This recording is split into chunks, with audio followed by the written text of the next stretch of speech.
It's a G.I. Jive, man alive. It starts with a bugle blowing reveille over your bed when you arrive. Hey, Jack, that's the G.I. Jive. Roodly toot, jump in your suit, make a salute. Welcome back to Fireside Chats with Grandma. We're here at week number 13. Grandma's still got stories and more coming. Tonight we're going to start out by hearing about the move from Portland to California during the Great Depression. Well, let's see, that was 1929. All of a sudden, the Depression came, and my dad lost his job in the lumberyard. We lost our home. I was 9, my sister was 11, and my brother was 8. So my dad put us all in our Model A, because his brother worked for the train down in California, and he said, there might be a job down here you could get. So we packed our things, said goodbye to Grandma and Grandpa Everly and the rest of the family in Oregon. I wasn't too sad because being a kid I didn't realize what it meant. And we all drove down, and one frightening thing happened. We were up in the mountains, going down the mountain, and suddenly the car, for some reason, went skidding down the hill, and my dad stopped it at the edge of a cliff. And by that time, we were all screaming. And he looked around at us and just took his hand and went, whack! Just shot us all up. We were all scared to death. He said, that's it, it's all right, you're all right. So when we calmed down, we continued on down to California. And we stayed with my uncle, Earl, and Aunt Teresa, who was my mother's twin, the artist. And my folks tried to find work. And finally, my mother got a job as a waitress in Pig and Whistle, which was a very fancy restaurant in Los Angeles. And I forget, my dad, I think, got a job maybe at Safeway. And they rented a little house. Well, they both had to work. So in those days, it was safer for children. You could sort of stay alone. We started school and more or less took care of ourselves. Well, my sister was sort of a dreamer, and she wasn't too much interested in doing anything around the house. So I ended up being the little cook and housekeeper at 9 years old. And we never felt that we were poor, but of course we never asked for anything because we knew that they didn't have the money. And I remember getting milk bottles, because if you turned them in, you got 2 cents apiece. And so if we saw an empty milk bottle, we'd grab it. And if you got 5 of them, that was 10 cents. Well, for 10 cents, you could go to the movie on Saturday, the matinee. And if you got 4 cents, you could buy some candy. So that was our little bit of entertainment. What would you watch at the matinee? Well, it was usually cartoons or something. I have over there my little Betty Boop doll. A friend just gave me a lot for Mother's Day. They were cartoons and different things. Were the movies, did they have sound? Yeah. It was mainly music for a while but just about that time, the talkies came in. And so, and they had Pauline's Peril.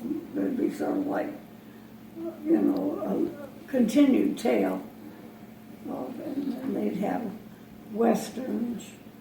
And no color. It was all in black and white. But of course, we didn't get too many unless we got enough milk bottles to pay It's me, Sienna. Can you tell me what it was like when you were 11 years old, just like me? So we didn't have much in the way of clothes or anything. If we needed something, my mother was a pretty good seamstress. She'd make a dress or something for me or my sister. And our shoes were worn. I learned to sit and never with my feet up like that because I had a hole in the bottom of my shoes. You kept putting cardboard in them until you couldn't put it in anymore, and you got a new pair of shoes. You get a new pair of shoes, then the new pair of shoes would be Sunday. The other old Sunday shoes would be school shoes. So my folks never, well, they were not the type to take charity of any kind. In fact, in those days, you felt ashamed if you took charity. And so we never took any charity. And we learned to get along, and I learned to play. I climbed trees, and we played Annie over and hide and seek, and we were always doing something. We never were bored. Of course, I learned to go to the library because I like to read, and I'd get 2 books every week. And one day the librarian looked at me and said, "You can't have read those books already." And I looked up at her and said, "Yes, I did." But she soon learned to believe me because every week I'd get 2 books and I'd read them. I still enjoy reading to this day. Oh, I love fairy tales. That's kind of, I enjoyed fairy tales.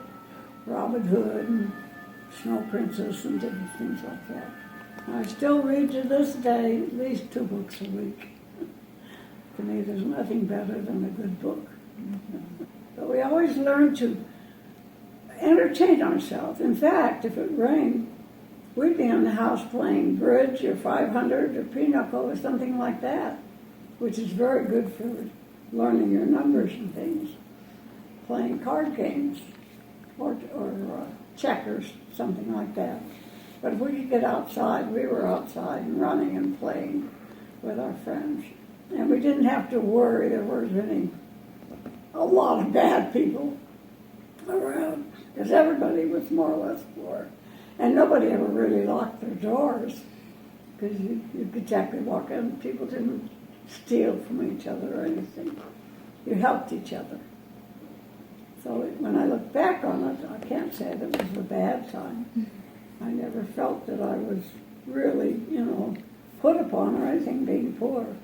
It was just part of my childhood. But I learned to work, and I think that was important because I could get a little job babysitting or cleaning up someone's house or doing something like that. Get maybe a quarter or 50 cents, and that was a lot of money. Lots of times my folks would leave them, I want this to do that. And I learned to make spaghetti with boiling the spaghetti and just putting tomato sauce on it. I wasn't that great a cook, but we had to clean the house. And I can remember every Saturday when my mother, before she went to work, we had to clean that house, and we have to dust all the furniture and, help scrub the floors and do things. But I always had time to play cards, do something, and read a book. And of course, we'd get up. My mother would comb my hair in the morning and brush my curls. I had long curls. And she'd brush them around her finger. And then I wouldn't see her again till the next morning because she'd go to work about noon, wouldn't get home till 11 at night. Lots of times my dad would get home earlier than that, of course, because he worked in the store. But I had a good time. I always had friends around. We played with the neighbor kids. So I had a good time when I was a little kid. And I learned to do a lot of things because I had to. If you were going to do something, you did it. You didn't wait for somebody to buy you something or do something or take you here or take you there. I never had a bicycle, which I always wanted, but I could always run or roller skate someplace if I had to. So I had a good childhood. We could always think of something to do. If it was just making a store out of old cardboard boxes or playing mud pies or climbing trees. So you learned to be a mom from a very young age, which is fitting because later on you were nominated as Miss Mom of America. Tell us that story. Oh, well, it was some sort of silly thing they started. And Santa said, you should enter that, because I had 7 kids and we built our house and everything else. So I entered it and had a picture taken. And it never went to anything because there was somebody already picked out that had a big group already surrounding her and putting her up for it. And she won it. But it was sort of a fun thing to do. Just had you send in a resume and a picture, and that's as far as it went. And so I wasn't about to get a whole group behind me and do stuff. That's too much. So they rigged it. You were the best mom. It wasn't. No, most of those beauty contests are pretty well rigged. When I didn't hear it, I just, that's not important. But I do know when I was a teenager, I was in a beauty contest, and I was swimming one day at the local pool, and someone came up and asked me if I'd be in it. And I said, oh, sure. He said, we'll give you a new bathing suit. And I said, oh, great. So I took it. And my folks took me, I don't know what it was, at some restaurant. And I walked in, and here were all these other girls in their bathing suits, and we were waiting to go out on stage. At the last minute, here comes a whole group of people with this one gal. She had everybody with her. Well, she won. It was great.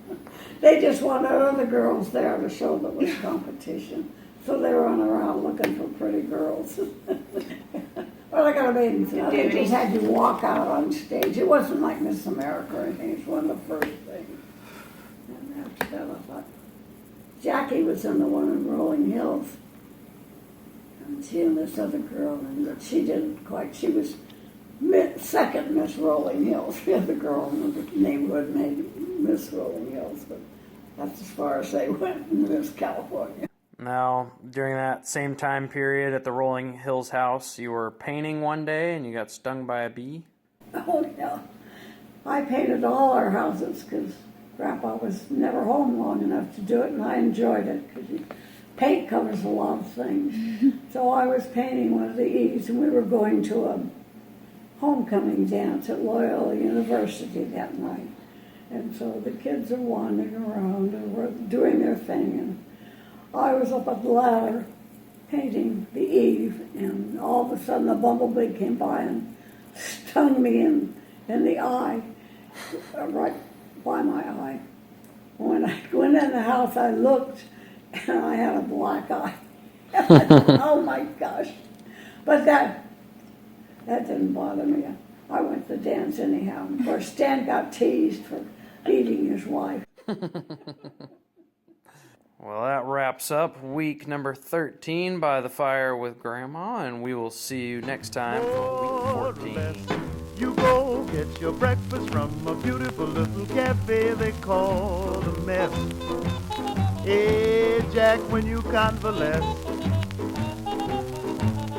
out of your seat into the street, make with your feet or read